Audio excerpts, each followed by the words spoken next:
There comes a moment in life when silence becomes heavier than conflict, when tolerance quietly turns into self-betrayal. Many people reach this moment not because of enemies, but because of those closest to them, family, friends, people whose presence once felt safe. Stoicism teaches that not all harm arrives loudly. Some damage is subtle, repeated, and disguised as familiarity. And if left unexamined, it erodes character, peace, and self-respect. This work is not about bitterness, revenge, or emotional impulsiveness. It is about clarity. The Stoic path demands that we live according to reason and virtue, not obligation, fear, or guilt. Relationships, no matter how old or socially sacred, are not exempt from this rule. When a bond consistently pulls us away from who we are meant to be, it deserves honest scrutiny. Cutting ties is one of the hardest decisions a person can make. The mind resists it, the heart romanticizes the past. Society pressures us to endure what is harmful simply because it is familiar. Stoicism offers a different perspective. Endurance is noble only when it serves virtue. Suffering that degrades the soul is not strength, it is neglect. In the chapters that follow, we will explore the signs that reason itself is calling for distance. Not through anger, but through calm observation. Not through blame, but through responsibility. Stoic wisdom does not ask you to hate those you leave behind. It asks you to respect yourself enough to choose peace over chaos, dignity over attachment, and inner freedom over emotional captivity. This is not about abandoning others. It is about finally refusing to abandon yourself. Chapter 1. When familiarity becomes harm. Stoicism begins with observation. Before judgment, before action, before emotion, the Stoic pauses and looks clearly at reality as it is, not as it once was or as it is hoped to be. Many harmful relationships survive only because they are familiar. Time creates loyalty, history creates guilt, and repetition creates the illusion that what has always existed must always remain. Yet Stoicism teaches that duration does not equal virtue. A relationship is not justified by its age, but by its effect on the soul. One of the earliest signs that a relationship has become harmful is the quiet loss of inner calm. You may notice that after interacting with certain people, your mind feels agitated, heavy, or unsettled. This is not weakness. The Stoics believed that tranquility is the natural state of a rational mind.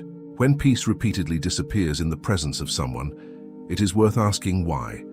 Not every disturbance comes from within. Sometimes the environment itself is corrosive. Another signal is the gradual distortion of your character. Stoicism places virtue above all else. Wisdom, courage, justice, and temperance are the foundations of a good life. When a relationship pressures you to abandon these values by lying, suppressing truth, tolerating disrespect, or acting against your conscience, it is not neutral. It is actively shaping you into someone lesser than you are capable of being.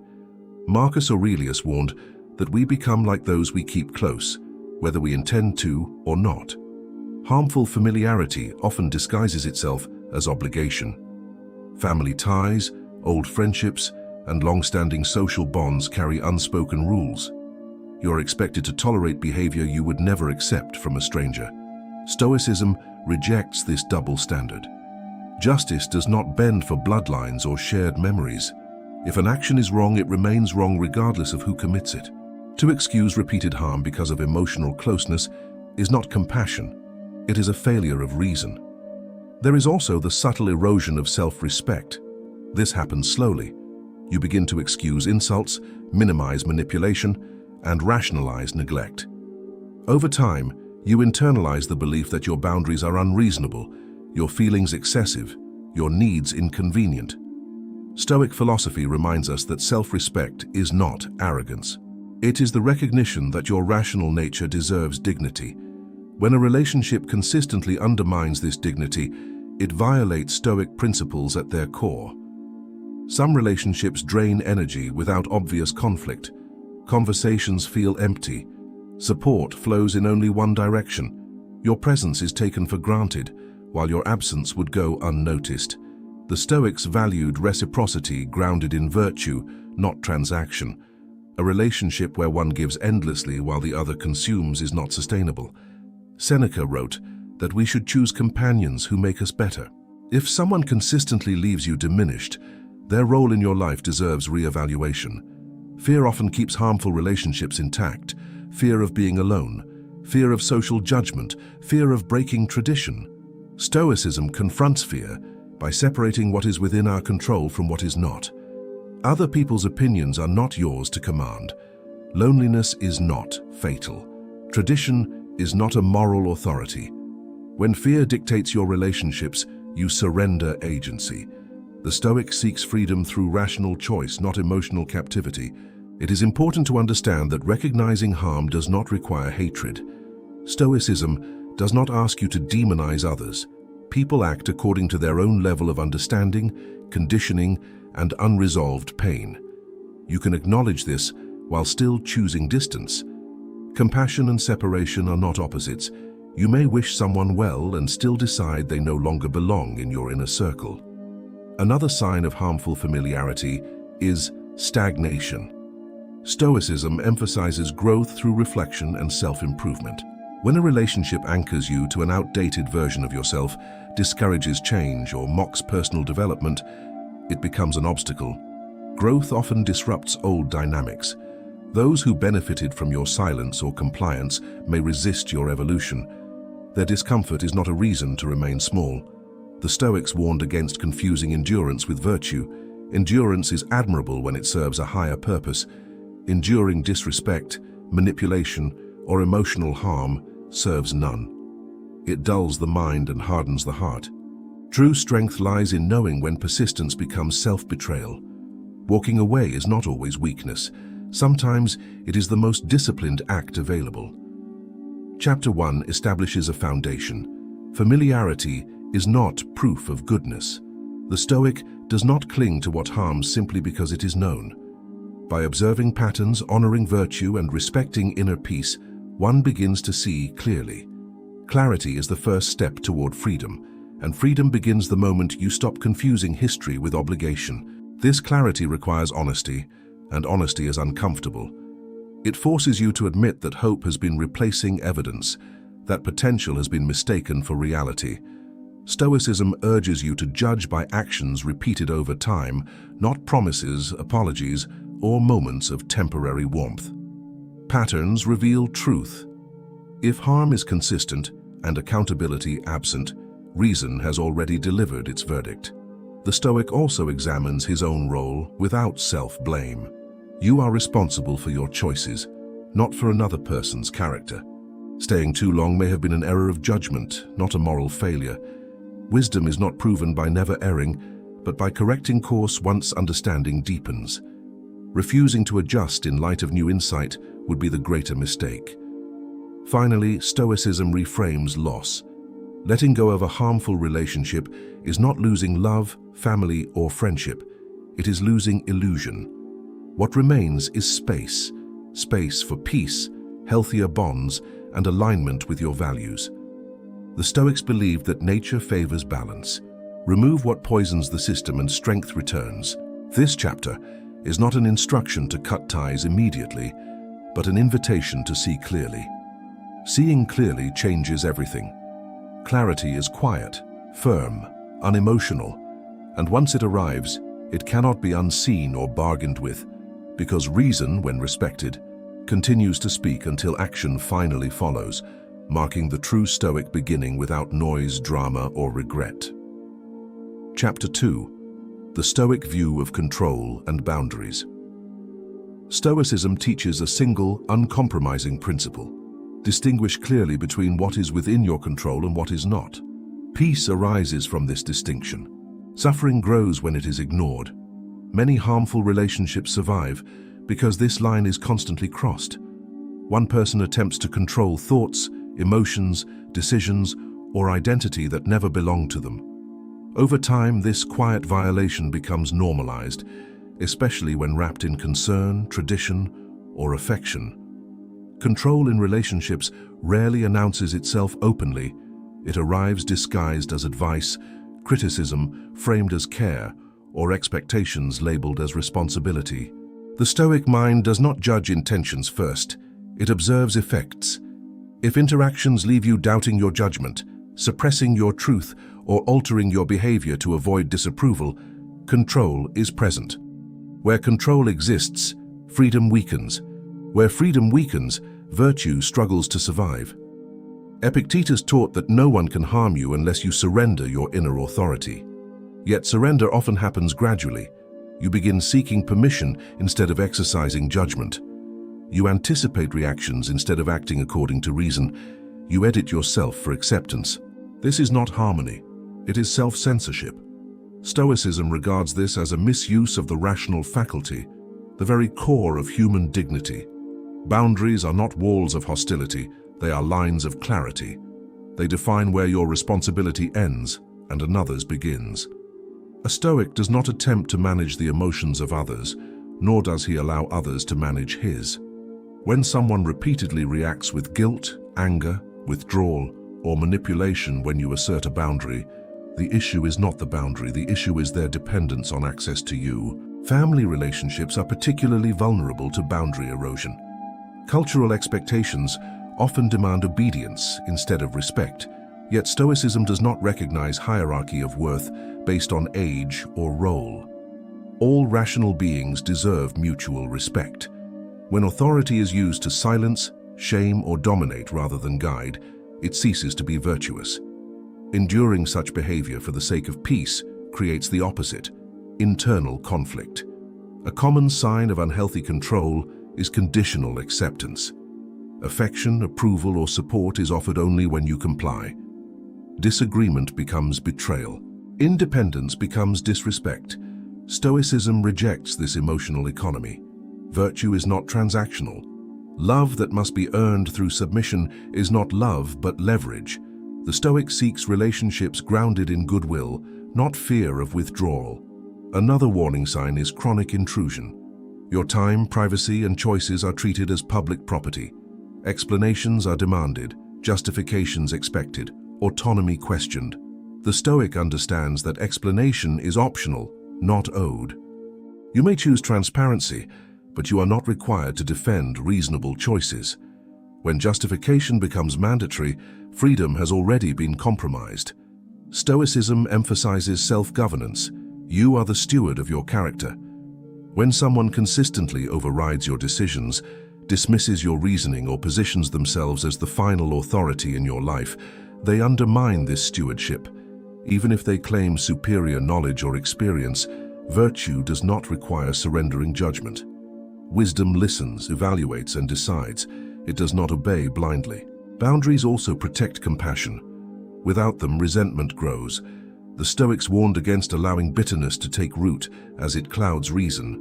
Ironically, refusing to set boundaries often leads to emotional explosions that damage everyone involved.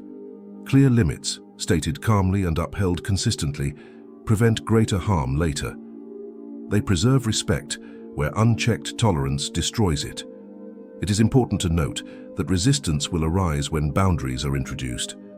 Those accustomed to unrestricted access often interpret limits as rejection. Stoicism prepares you for this reaction. You are responsible for acting justly, not for managing others' interpretations. Discomfort does not equal wrongdoing. If your boundary is reasonable, aligned with virtue, and communicated without malice, your duty is fulfilled. Some people respond to boundaries by escalating behavior. They test limits, provoke guilt, or rewrite history. This reveals the true function the relationship served. Stoicism teaches that when reason is met with manipulation, withdrawal is sometimes the only rational response. Distance is not punishment. It is protection of the inner citadel. A Stoic does not argue endlessly for his boundaries. He states them once, clearly. Repetition is reserved for the undisciplined. Consistency is the language of self-respect. When words fail, actions speak. Reducing availability, limiting engagement, or stepping away entirely may be necessary. These are not emotional reactions, but deliberate choices. Boundaries also require internal discipline. You must resist the urge to over-explain, seek approval, or retreat when challenged. The Stoic understands that anxiety often follows growth. This discomfort is temporary. The peace that follows alignment is lasting. You are not responsible for another person's inability to adapt to a healthier dynamic. Ultimately, Stoicism reframes boundaries as moral acts. They preserve virtue, protect reason, and prevent resentment. Without boundaries, even love decays into control. With them, relationships either evolve or reveal their limits. Both outcomes serve clarity. This chapter affirms a central Stoic truth. You cannot control others, but you can refuse to be controlled. Freedom begins not when others change, but when you decide your inner authority is no longer negotiable. Chapter 3. Emotional Manipulation and the Stoic Eye. Stoicism trains the mind to see clearly through emotional noise. It does not deny emotion, but it refuses to be ruled by it. This discipline becomes essential when dealing with emotional manipulation, one of the most subtle and destructive forces in relationships. Manipulation rarely looks cruel on the surface. More often, it appears as vulnerability, guilt, or exaggerated dependence. Without awareness, even a rational person can slowly be guided away from truth. Emotional manipulation works by hijacking your sense of responsibility. You are made to feel accountable for feelings, outcomes, and moods that do not belong to you. Stoicism draws a firm line here. You are responsible for your actions and intentions, not for the emotional reactions of others. When someone repeatedly assigns you the burden of their happiness or suffering, reason must intervene. Guilt is the manipulator's most reliable tool. It disguises control as morality. You are told that if you were kinder, more patient, more loyal, things would be better. The Stoic examines this claim without emotion. Is the demand reasonable? Is it reciprocal? Is it endless? Virtue does not demand self-erasure. When guilt is used to extract compliance rather than encourage growth, it becomes a form of coercion. Another common tactic is emotional volatility. Sudden anger, withdrawal, or exaggerated sadness trains you to walk on unstable ground. Over time, you begin adjusting behavior preemptively to avoid emotional consequences. Stoicism recognizes this as conditioning. Your actions are no longer guided by reason, but by fear of reaction. Where fear governs, freedom dissolves. Manipulation also thrives on selective memory. Past favors are recalled, sacrifices exaggerated, and your own contributions minimized. This creates a false moral debt. The Stoic responds by anchoring himself in facts, not narratives. Gratitude does not equal lifelong submission. Past kindness does not justify present harm. Justice exists in the present moment, not in emotional accounting. Some manipulators adopt the role of the victim. Every boundary becomes an attack. Every disagreement becomes abandonment. Stoicism offers clarity here. Suffering does not grant authority. Pain explains behavior but does not excuse it. You may acknowledge someone's hardship without surrendering your autonomy. Compassion does not require compliance. Emotional manipulation often escalates when independence increases. As you grow more self-directed, the tactics intensify. This is not coincidence. Stoicism teaches that those invested in your dependence will resist your freedom. Resistance is evidence, not accusation. It reveals the nature of the bond more clearly than words ever could. A Stoic does not argue with manipulation emotionally. He does not try to prove his goodness or defend his worth. He observes patterns. Are apologies followed by change? Are boundaries respected after being stated? Are your needs acknowledged or dismissed? Patterns answer questions, arguments never will. Silence is another manipulative tool. Withdrawal of communication is used to punish rather than resolve. Stoicism treats this calmly. Silence meant to provoke anxiety loses power when met with composure. You are not obligated to chase clarity from someone who withholds it intentionally. Peace is preserved by refusing to participate in emotional games. Self-doubt is often the final result of prolonged manipulation. You question your perceptions, minimize your discomfort, and seek external validation for internal truths. Stoicism restores trust in reason. If something consistently disturbs your peace, that signal matters. You do not need unanimous agreement to justify self-protection. Importantly, Stoicism does not label manipulators as villains. It recognizes human behavior as shaped by ignorance, fear, and unmet needs. Understanding this prevents hatred, but it does not require proximity. Distance can be an act of wisdom, not cruelty. The Stoic response to emotional manipulation is steadiness, calm refusal, consistent boundaries, reduced emotional engagement. When manipulation fails to provoke reaction, it often reveals itself openly or dissolves entirely. Either outcome brings clarity. This chapter reinforces a difficult truth. Not all emotional pain is mutual. Some is transferred. Stoicism teaches you to return misplaced burdens to their rightful owner. When you stop carrying emotions that are not yours, strength returns naturally. Emotional freedom is not coldness. It is clarity without chaos. And clarity, once established, makes the decision to distance no longer dramatic, but inevitable. Chapter 4. Loyalty, Guilt, and the Weight of Social Conditioning. Loyalty is praised across cultures as an unquestionable virtue. From childhood, we are taught to stand by family, protect friendships, and endure difficulty for the sake of belonging. Stoicism does not reject loyalty, but it refines it. Loyalty without reason becomes bondage. Loyalty without justice becomes self-neglect. This chapter examines how guilt and social conditioning keep harmful relationships alive long after virtue has departed.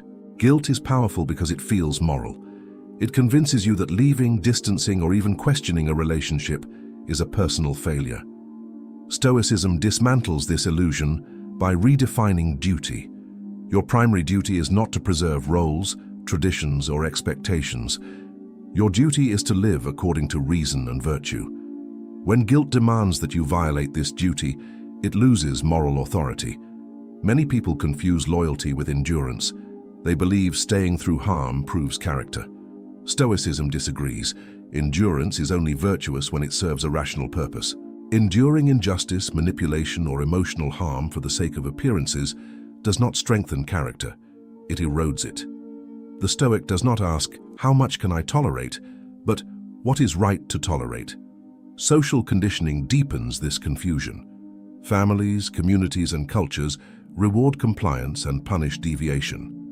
When you step outside expected roles, resistance appears quickly. You may be labeled selfish, ungrateful, or disloyal. Stoicism prepares you for this reaction. The opinions of others are external. They may influence reputation, but they do not define virtue. Acting rightly is more important than being perceived as right. Guilt often arises from imagined debt. You are reminded of sacrifices made for you, support once given, or history shared. Stoicism addresses this calmly. Gratitude does not require submission. Acknowledging past kindness does not obligate you to accept present harm. Justice is not cumulative accounting. Each moment stands on its own moral ground. Another form of conditioning appears as fear of abandonment. You are taught that separation equals loss, that distance destroys bonds, that leaving is irreversible. Stoicism reframes loss. What is lost when a harmful relationship ends is not love, but illusion.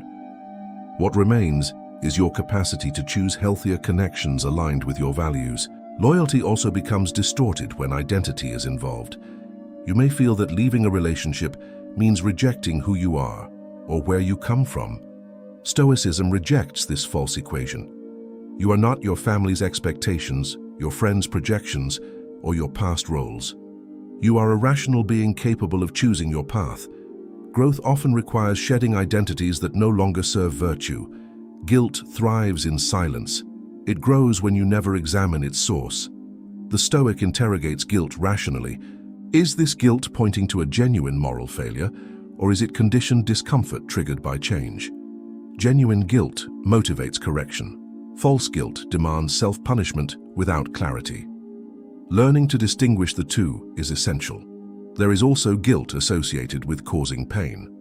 Stoicism acknowledges that setting boundaries or creating distance may hurt others, but pain alone does not define wrongdoing. Surgery causes pain to heal. Truth causes discomfort to free the mind.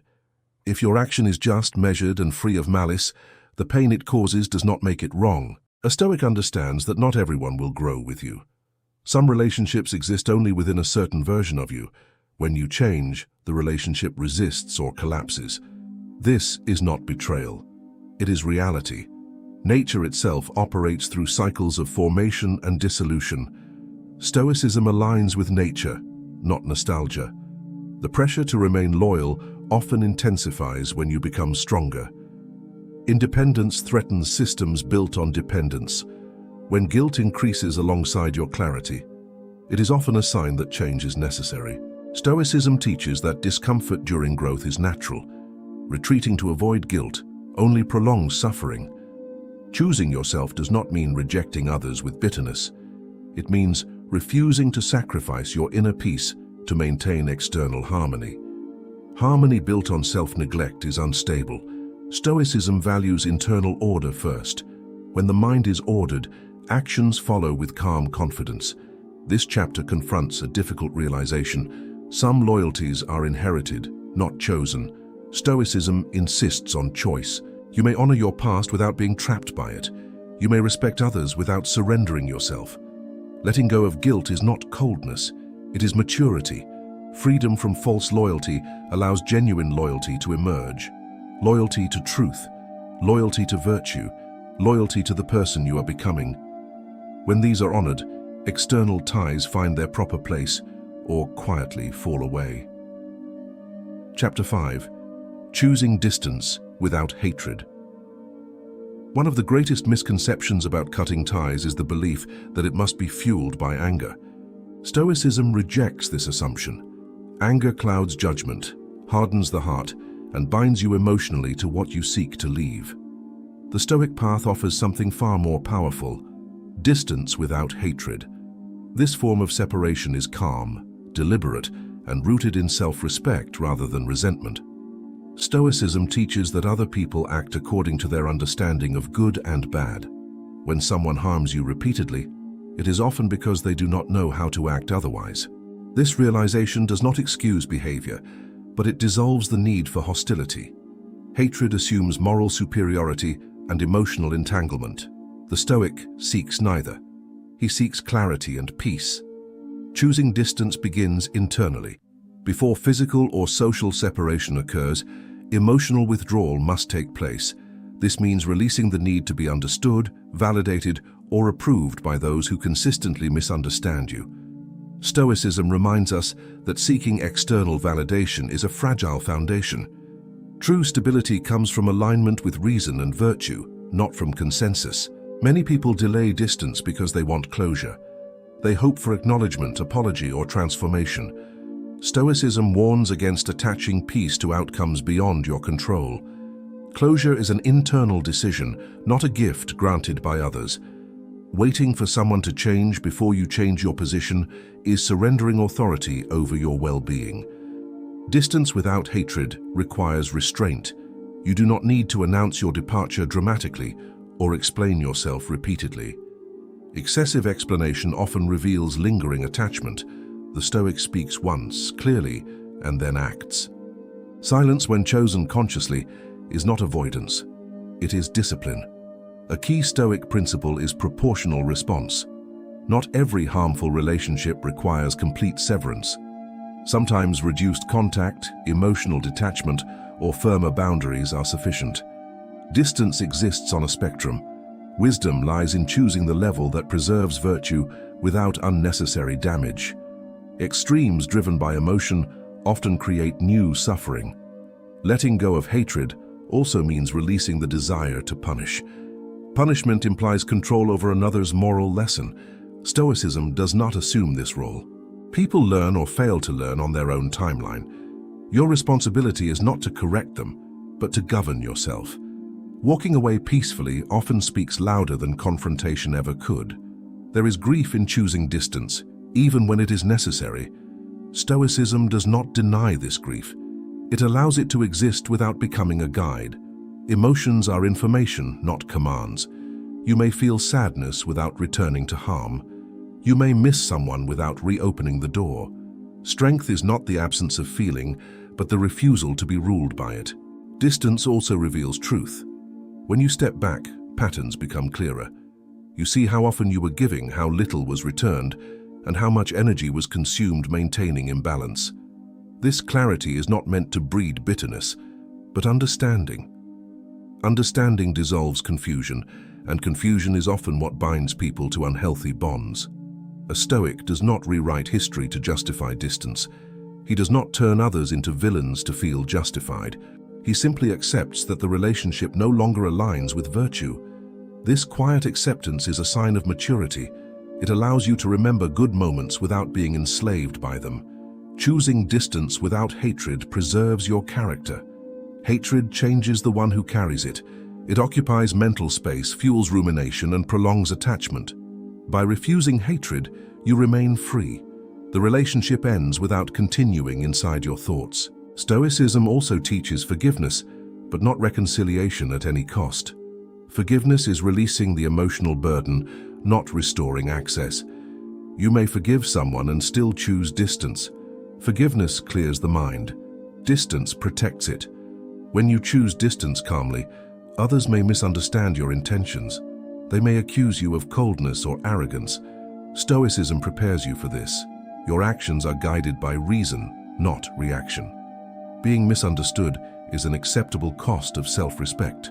This chapter affirms that separation does not require cruelty. You can leave with dignity, speak without venom, and wish well without remaining close. Distance chosen in clarity is not abandonment. It is alignment. In stepping away without hatred, you reclaim your inner authority. You demonstrate that peace does not depend on winning, fixing, or being validated. It depends on choosing what sustains virtue. Chapter 6. The quiet strength of letting go. Letting go is often imagined as a dramatic act, filled with confrontation, final words, and emotional release. Stoicism offers a different image, quiet strength. True letting go does not announce itself loudly. It happens inwardly, when the mind accepts reality without resistance and releases attachment without bitterness. This chapter explores that final Stoic movement, not escape, not rejection, but resolution. Stoicism teaches that attachment, not loss, is the source of suffering. We suffer not because people change, but because we demand that they do not. We suffer not because relationships end, but because we cling to versions of them that no longer exist. Letting go begins when you stop arguing with what is. Acceptance is not approval, it is clarity. One of the last obstacles to letting go is hope. Not rational hope, but emotional hope. The hope that someone will suddenly understand, regret, or transform if you just wait a little longer. Stoicism views this hope as dangerous when unsupported by evidence. Hope, when it delays necessary action, becomes a form of self-deception. Wisdom asks not what could be, but what consistently is. The Stoic learns to release expectations. Expectations bind your peace to other people's behavior. When expectations are unmet, frustration follows. When they are repeatedly unmet, resentment grows. Letting go means withdrawing these expectations entirely. You no longer wait for people to become who you need them to be. You accept who they are and choose accordingly. Letting go also involves redefining love. Love is not possession, endurance, or sacrifice without limit. Stoic love is rooted in goodwill, not attachment. You can wish someone well without remaining entangled in their life. You can care without carrying. This distinction frees the heart from confusion. There is a quiet grief in letting go, even when it is right. Stoicism does not suppress this grief. It allows it to pass through without becoming identity. You are not broken because you feel loss. You are human, but you do not build a home in grief. You observe it, learn from it, and let it move on. A powerful Stoic practice is negative visualization, imagining loss in order to reduce fear of it. When applied here, it reveals something important. Much of what you fear losing was already gone. Peace, respect, safety, or mutual care may have disappeared long before the relationship ended. Letting go simply aligns the outer reality with the inner truth. The quiet strength of letting go is seen in restraint. You resist the urge to revisit old conversations, replay injustices, or seek reassurance that you made the right choice. Stoicism teaches trust in reason. If the decision was made calmly, without anger, and aligned with virtue, revisiting it endlessly serves no purpose. Letting go also means releasing the story you tell yourself. The The story where you were the savior, the fixer, or the one who endured more than anyone should. These stories, while comforting, keep you attached. Stoicism favors truth over narrative. You were a person who did what you knew at the time. Now you know more. That is enough. As you let go, space opens. At first, this space may feel empty. You are no longer managing, anticipating, or reacting. The mind, long accustomed to tension, may feel unfamiliar calm. Stoicism encourages patience here. Peace takes time to feel natural when chaos was normal. With space comes discernment. You become more selective with energy, time, and trust. You notice how little drama healthy relationships require, how calm feels when it is not constantly negotiated. Letting go sharpens judgment. You no longer mistake intensity for depth or obligation for love. The Stoic understands that life is impermanent. Relationships, roles, and identities change. Resisting this truth creates suffering. Aligning with it creates resilience. Letting go is not a single act, but a practice, releasing again and again, each time the mind reaches backward. Importantly, letting go is not erasure. You do not need to forget, deny, or invalidate what was meaningful. Stoicism allows gratitude without attachment. You can honor what was good without reopening what is harmful. Memory does not require proximity. The final strength of letting go is freedom. Freedom from emotional negotiation. Freedom from guilt-driven decisions. Freedom from living according to others' unresolved needs. This freedom is quiet, steady, and deeply rooted. It does not seek attention. It simply exists. In Stoicism, the ultimate goal is tranquility of the soul. Letting go serves this goal, not by numbing the heart, but by aligning it with reason. When you release what consistently disturbs your peace, you are not choosing isolation. You are choosing harmony with yourself. This is the end of the path described in this work. Not anger, not escape, not bitterness. Just clarity, distance where needed, and the calm confidence that comes from no longer abandoning yourself.